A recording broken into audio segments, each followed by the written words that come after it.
Hello, I'm Rachael Babin from the Oncology Network.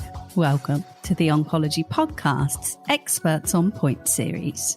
Is Australia ready for a national lung cancer screening program? If so, what would the lung screening program look like? Is it cost effective? How many lives could it save?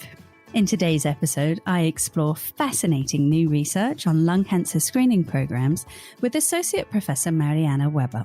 Marianne is a cancer epidemiologist who leads the lung cancer evaluation and policy stream at the Daffodil Centre. She is working towards establishing a reliable evidence base to support a national targeted lung cancer screening program in Australia. This is a fascinating and timely episode as Australia waits. Will a national screening program be approved in 2023? We'll certainly keep you posted. And just a reminder that to access all of our free podcasts, including our brand new series on diagnostics called Beyond the Slide, registered healthcare professionals are invited to join the Oncology Network. Head over to oncologynetwork.com.au to find out more. It's free and it only takes a moment. This is Rachael Babin and this is the Oncology Podcast.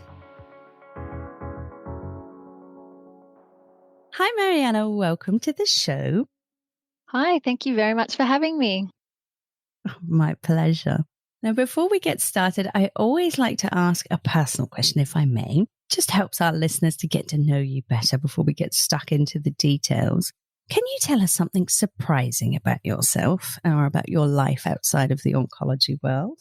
Well, I had to smile at this question because in this day and age, it seems like nothing is surprising.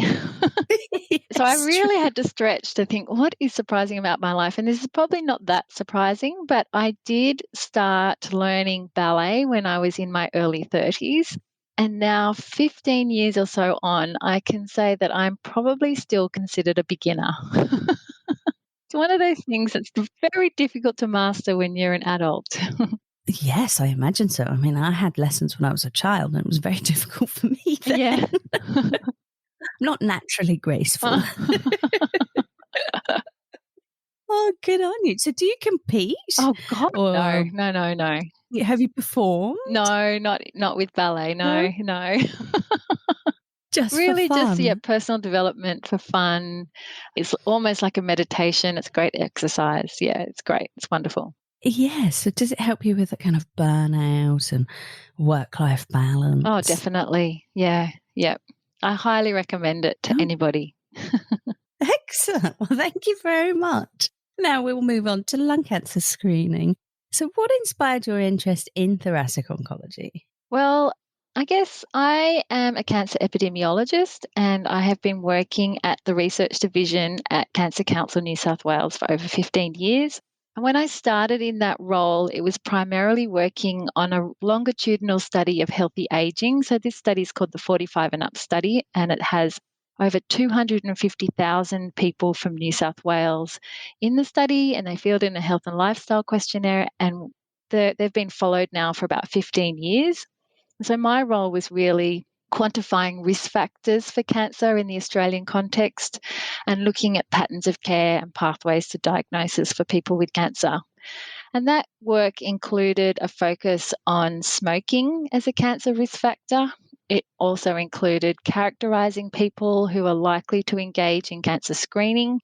And in the last 5 years also, we've focused on patterns of care and outcomes for participants with lung cancer. And this work has really been spurred on by a fabulous collaboration that we've had with a group of respiratory physicians from all around Australia who are responsible for building the foundations for evaluating the feasibility of lung cancer screening in Australia. And they have been responsible for the only Australian-based lung cancer screening studies. So we've been working closely with them, getting clinical and trial data, and we're using those data in our health economic models of lung cancer screening at the Daffodil Centre. That's fascinating. It must be really interesting being involved in a project for such a long time. Yeah. I'm really privileged to have, that they've kept me on for all that time. But Cancer Council New South Wales is a wonderful organisation to work for. I absolutely agree. So the focus of the podcast today is about screening. Now, there have been a couple of international trials recently that may change things, so I'm hoping you can talk us briefly through them. Could you start with the Dutch-Belgian Nelson trial for me? Yeah, so there have been many trials on lung cancer screening, but the two trials that were large enough to detect a difference or that were powered enough to demonstrate a statistically significant effect were the Nelson trial that you've just mentioned, which was conducted in Europe, but also the National Lung Screening Trial, which was conducted in the US. And I think it probably makes sense to talk about the two trials together just because there were a lot of similarities in those trials. So in 2011, the National Lung Screening Trial, this is the one in the US, that was the first to demonstrate a significant lung cancer mortality benefit. And then the Nelson trial results followed in 2020. So the evidence for lung cancer screening is really quite new. Both of these trials tested the use of a low-dose CT scan of the chest to determine whether asymptomatic people who had a history of heavy smoking could be diagnosed early and therefore have better outcomes.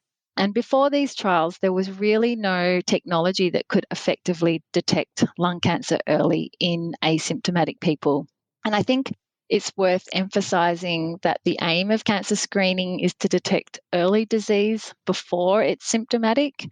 So people who are eligible for screening are those who are well and that they're not showing any sign of disease. So if a person has symptoms, then they would not be screened and their symptoms would be investigated as part of a diagnosis pathway, which is very different to a screening pathway.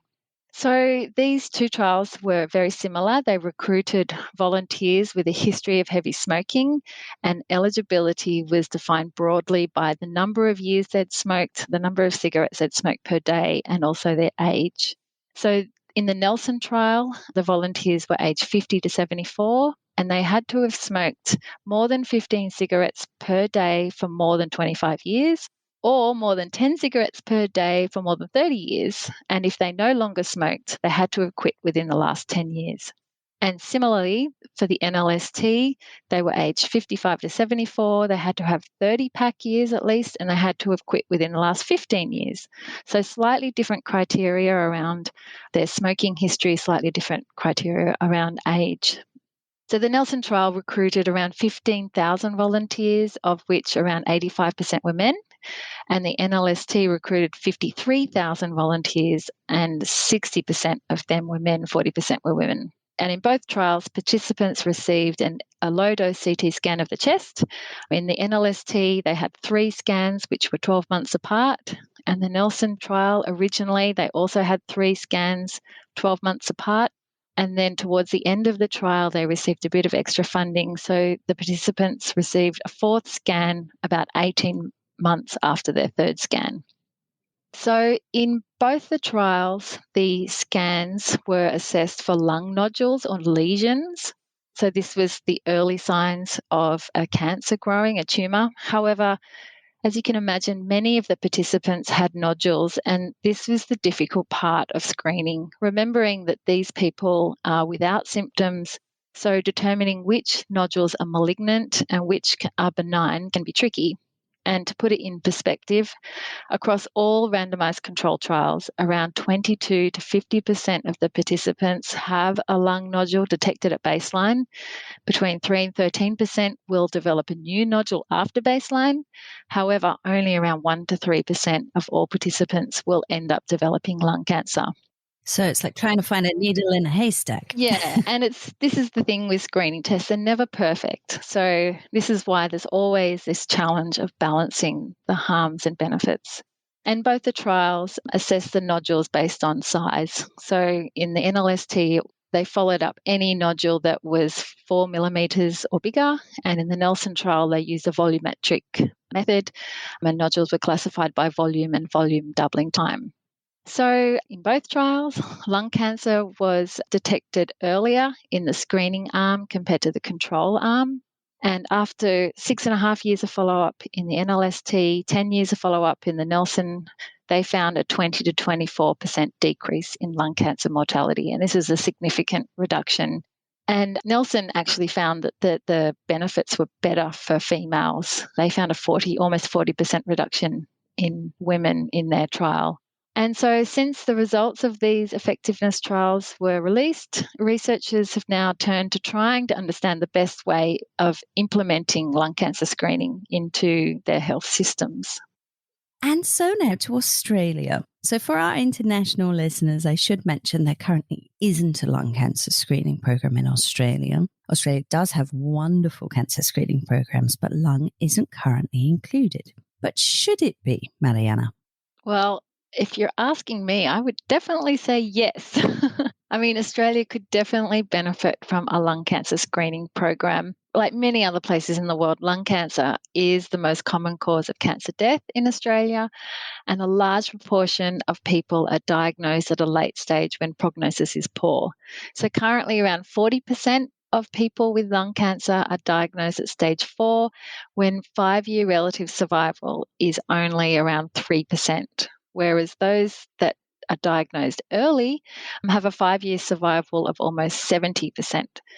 So we have a lot to gain from lung cancer screening, but also because people with lung cancer have very high levels of psychological distress, very poor quality of life, and it has a terrible impact on families and communities. But as I've mentioned, evidence supporting lung cancer screening effectiveness is only relatively new. And since the trial results came out, there's been a lot of work worldwide looking at the evidence around implementation.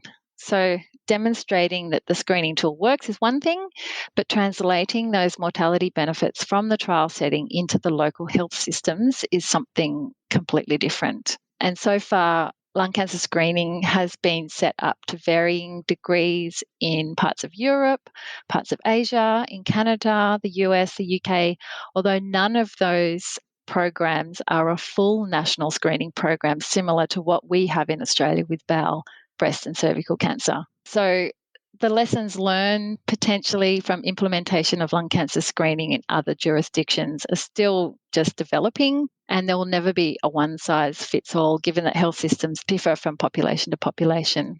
But in terms of where we're at in Australia, in 2020, Cancer Australia, who is our national cancer control agency, they conducted an inquiry into the prospects of a national targeted lung cancer screening program, and the inquiry recommended in favour of lung cancer screening, and this has also now been assessed by the Medical Services Advisory Committee, and both have made a recommendation to government for a national targeted lung cancer screening program. So this is really a very positive step forward, and we're hoping to hear about next steps early next year.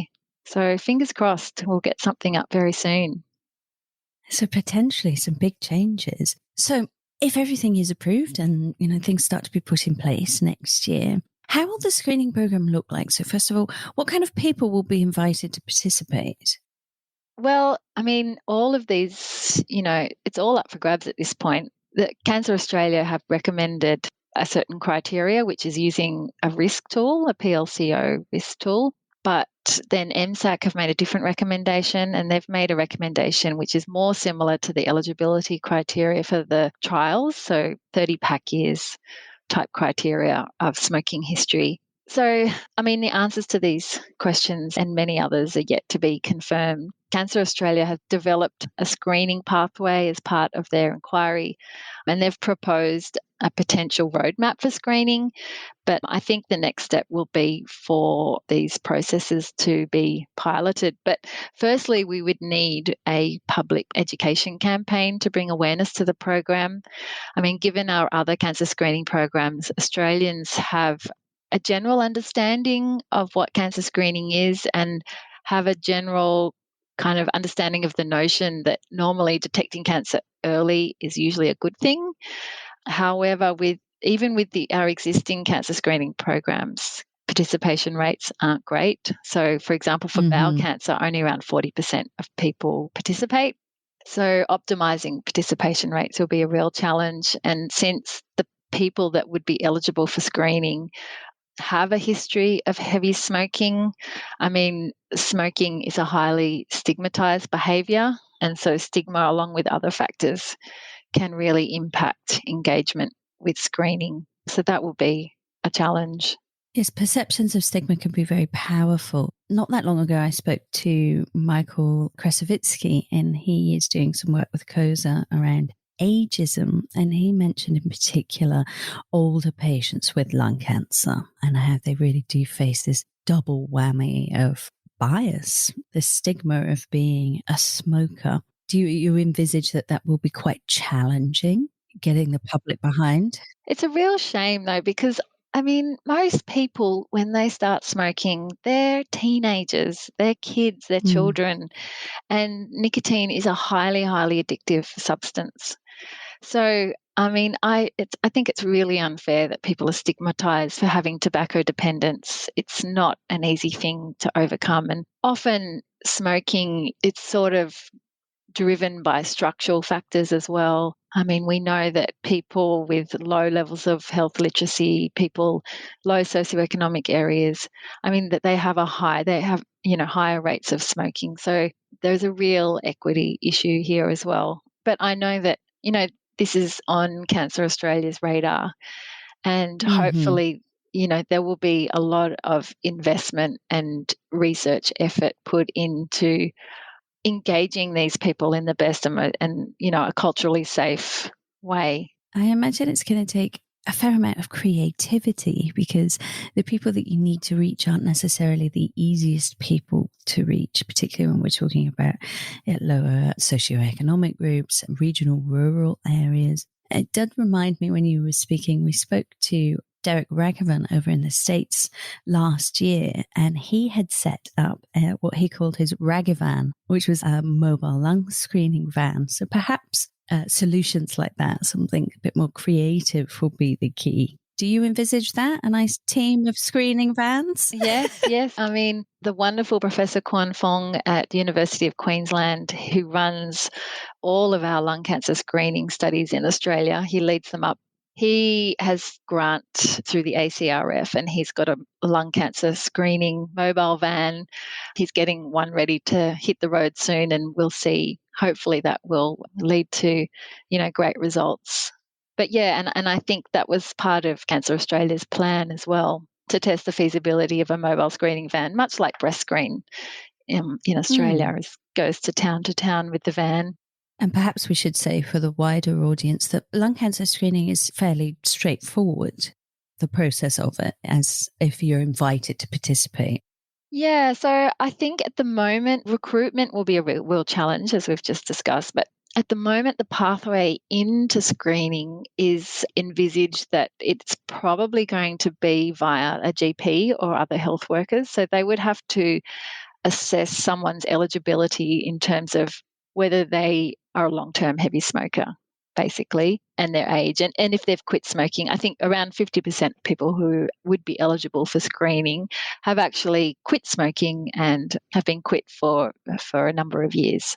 So it's about assessing whether someone's at high risk enough to be eligible for screening. And hopefully, if they're not high risk enough, that's great news that they don't have to enter into the system in the process this way. But for those that are high risk, then I think the idea is that the GPs would refer them on to existing radiology clinics for screening. I know that other jurisdictions are trialling other models. So in some places they have dedicated lung cancer screening clinics, and they have dedicated nurse navigators that can liaise with participants and follow up with them and conduct the risk assessment. So yeah, I guess it's just a matter of getting started and seeing what works in our local areas.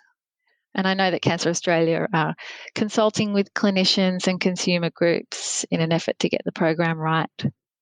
Yeah, fantastic. Now, screening programs are, of course, quite expensive. And so there's always a need to look at costs and benefits. How expensive is it going to be, and will it save lives? Yes, it will save lives. And it will be expensive. Any new health intervention is going to be expensive. But I guess it's more about, maximizing the number of lives saved and weighing that up against the costs of screening and treatment combined. So when we conduct cost effectiveness analysis, we really try to identify scenarios in which we save the most lives at the lowest overall cost. And this is usually for screening, it's usually a balance of optimizing things like eligibility criteria, screening intervals, and looking at participation and screening adherence rates. So, Cancer Australia, they predicted that a lung cancer screening program would save 12,000 lives in the first 10 years of the program. And I know that they did a budget impact analysis, so we've conducted cost effectiveness analyses for lung cancer screening and found that it would be cost effective if we could achieve the same level of mortality benefits within the Australian healthcare system that was achieved in the trials. So, of course, cost effectiveness depends on people actually participating and adhering to the screening process, because screening has to be acceptable, has to be accessible. So ultimately, the cost and the cost effectiveness will come down to how the program is implemented. And if the government supports a pilot program, then these issues can be tackled over time and optimised as the program's rolled out. And is there a risk of causing any harm with a national lung cancer screening program like this? Yeah, so cancer screening comes with potential harms, all cancer screening tests, and lung cancer screening is no different. Because, as I said, screening is meant for people who are well, with no symptoms. There is the potential harms of radiation exposure, although in this age group, the harms of radiation exposure are likely to be minimal because it takes a long time for that exposure to lead to disease. But there is the risk of false positives leading to unnecessary diagnostic interventions and the psychological distress involved in managing these findings, which are not likely to be cancer. So in the Nelson trial, around 2% of participants were referred to a pulmonologist for workup and diagnostics, but lung cancer was only detected in half of them. However, around 10% were sent for additional scans around 3 and 6 months. So this would have been a very stressful time waiting to find out whether they had cancer or not. So in this case, the psychological harms were not inconsequential. However, with well-designed and effectively adopted programs, most of these harms can be mitigated and the benefits will outweigh the harms. So are you quite optimistic that it will be rolled out soon and that it will start to save lives soon? Well, we were really pleasantly surprised and delighted that the MSAC supported the lung cancer screening program. So that was really great news. But first, the program needs to be funded, but hopefully that isn't far off. And in terms of timelines, well, we really have no idea. The National Bowel Cancer Screening Program the pilot began in 2006 and it was only fully implemented in 2020. So that was a long process. So I imagine with lung cancer screening, it may be similar. Pilot study will be conducted initially and then we'll see what comes from that. Oh, fantastic. Thank you. Now, before we wrap up, is there a key take-home message that you'd like to share with the oncology community around lung screening?